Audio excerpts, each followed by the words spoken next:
नमस्कार दोस्तों। आज की वीडियो में बात करेंगे हम उत्तर प्रदेश पुलिस कांस्टेबल परीक्षा 2024 के बारे में। जो हमारे 18 फरवरी को पुलिस का एग्जाम होना है, परीक्षा होनी है पुलिस कांस्टेबल की। वो तिथि दोस्तों निश्चित है या नहीं है, अभी तक क्लियर नहीं है कि परीक्षा उस तिथि को होगी या दोस्तों नहीं होगी। हो सकता है कि परीक्षा की तिथि कैंसिल कर दे और मार्च में परीक्षा कराई जाए। अभी तक कोई सा पॉइंट क्लियर नहीं है, परंतु आप अपनी तैयारी को 18 फरवरी के हिसाब से लेकर चलें कि 18 फरवरी को परीक्षा होगी। यदि परीक्षा की तिथि बढ़ती है, मार्च में परीक्षा होती है, तो आप ही का फायदा होगा, उसमें सभी छात्रों का फायदा होगा, उनको ज़्यादा समय मिलेगा परीक्षा की तैयारी करने का। परंतु उससे महत्वपूर्ण बात यह है कि हमें परीक्षा की तैयारी करने के बाद भी हम फेल कैसे हो जाते हैं, किस तरीके से एक सही ऑप्शन चुने विकल्प में। क्योंकि वनडे एग्जाम में 4 विकल्प होते हैं, कोर्ट का ऑप्शन नहीं होता। अब उस कोर्ट के ऑप्शन होने के बाद तो कंफ्यूज हो जाता है कि कौन सा ऑप्शन चुने। परंतु वनडे एग्जाम में 4 विकल्प होने के बाद उसमें 3 क्वेश्चन, ये तो ऑप्शन गलत होंगे या फिर एक उसमें एक गलत होगी। कौन सा गलत है, कौन सा सही है, हमें कैसे विकल्प चुनना है कि इस क्वेश्चन का आंसर कौन सा सही बैठेगा। कुछ छात्र ऐसे होते हैं जो कम पढ़ते हैं परंतु वो आंसर सही लगाते हैं, दिमाग के द्वारा अपने दिमाग से सही क्वेश्चन लगाते हैं और उनका आंसर सही हो जाता है। वो किस तरीके से लगाते हैं और टॉपर्स कैसे चुनते हैं सही विकल्प। सभी छात्र पढ़ने वाले नहीं होते और जो छात्र पढ़ने वाले होते हैं वही फेल हो जाते हैं, क्योंकि उनसे सही ऑप्शन चूज नहीं होता या सही ऑप्शन सेलेक्ट नहीं होता, जिस कारण उनके आंसर कट जाते हैं। हम यहाँ आपको बताएंगे कि टॉपर्स कैसे अच्छा विकल्प चुनते हैं, सही विकल्प चुनते हैं और कैसे वो छांटते हैं क्वेश्चन में कि इसका आंसर कौन सा सही होगा। तो दोस्तों वीडियो के अंत तक जरूर बने रहें और यदि आप हमारे चैनल पर नए हैं तो प्लीज़ चैनल को सब्सक्राइब कर बेल आइकन जरूर प्रेस कर दें, जिससे आने वाली सही वीडियो आपके पास तक पहुँच सके। टॉपर्स कैसे चुनते हैं सही विकल्प। जी हाँ दोस्तों, हम यहाँ आपको बताएंगे कि एग्जाम में टॉपर्स कैसे सही विकल्प चुनते हैं।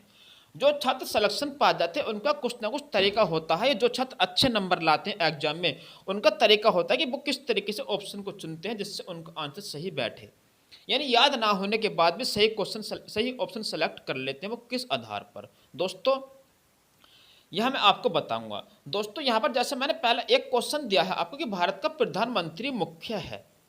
अब यहाँ पर हम ऑप्शन कैसे चुनेंगे दोस्तों, तरीका होता है ऑप्शन चुनने का। क्योंकि दो ऑप्शन दोस्तों क्या होता है, परीक्षा में बिल्कुल हटके दिए होते हैं। किसी भी क्वेश्चन के, किसी भी क्वेश्चन के दो ऑप्शन, दो विकल्प बिल्कुल हटके दिए होते हैं, उस क्वेश्चन से संबंधित नहीं होते। परंतु दो ऑप्शन, दो विकल्प ऐसे होते हैं जो उस क्वेश्चन से मिलते जुलते होते हैं, जिसमें छात्र कंफ्यूज होता है कि कौन सा क्वेश्चन मैं लगाऊं। तो यही जो सबसे बड़ी समस्या होती है परीक्षा में, ऑप्शन चुनने की, विकल्प चुनने की, कौन सा विकल्प चुने। क्योंकि दो तो हटा देते हैं और दोस्तों दो में ही कंफ्यूज होता है कि कौन सा विकल्प चुने। अब यहाँ पर यह है कि भारत का प्रधानमंत्री मुख्य है, तो कौन सा, केंद्र सरकार का, राज्य सरकार का, दिल्ली सरकार का, ये केंद्र व राज्य सरकार का। अब यहाँ दोस्तों केंद्र सरकार का प्रधानमंत्री मुख्य होता है। हमें सबको तो पता है इस आंसर की, परंतु कुछ छात्र ऐसे होंगे जिनको नहीं पता होगा। अब हम निकालेंगे इसमें दोस्तों राज्य सरकार का मुखिया कौन होता है, तो राज्य सरकार मुख्यमंत्री होता है। हम यहाँ डिपेंड, हम देखेंगे कि राज्य कौन से हैं। हमारा उत्तर प्रदेश राज्य है, उत्तर प्रदेश का मुखिया कौन है, मुख्यमंत्री।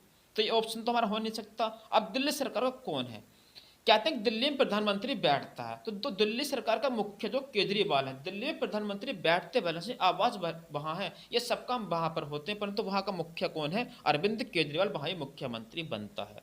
केंद्र में राज्य सरकार का दोस्तों, राज्य सरकार का मैंने आपको बता दें कि हर राज्य का अलग मुख्य होता है, मुख्यमंत्री होता है उनका मुख्य, और केंद्र का दोस्तों क्या होता है, प्रधानमंत्री होता है। तो दोस्तों ये क्वेश्चन भी, ऑप्शन भी हमारा गलत होगा, क्योंकि यहाँ पर दोनों ऑप्शन दिए हुए हैं। तो यह डिपेंड करेगा केंद्र सरकार का। अब यहाँ पर दोस्तों ये जो ऑप्शन है, इस तरीके से विकल्प को छांटकर अपना विकल्प सेलेक्ट करें। क्वेश्चन को पढ़ने के बाद आपको याद आ जाएगा कि इसका आंसर यह हो सकता है। जब तक आप विकल्प छांटना नहीं सीखोगे क्वेश्चन का, आप सही आंसर नहीं सेलेक्ट कर सकते। तो दोस्तों विकल्प को छांटना सीखें कि कौन सा हमारा विकल्प सही हो सकता है। अपनी तैयारी को अच्छे तरीके से कर लें, जो जरूरत ना पड़े कि हमें विकल्प छांटना पड़े। क्वेश्चन पढ़ा और दोस्तों आंसर याद हमें आना चाहिए कि ये आंसर हमारा सही होगा। इस तरीके से अपनी तैयारी को कर लें। परीक्षा 18 फरवरी को हो सकती है, तैयारी को लेकर चलें दोस्तों, कहीं भी हमारी परीक्षा हो सकती है। फिर आज की वीडियो यहीं पर समाप्त करते हैं, मिलते हैं अगली वीडियो में। नमस्कार दोस्तों।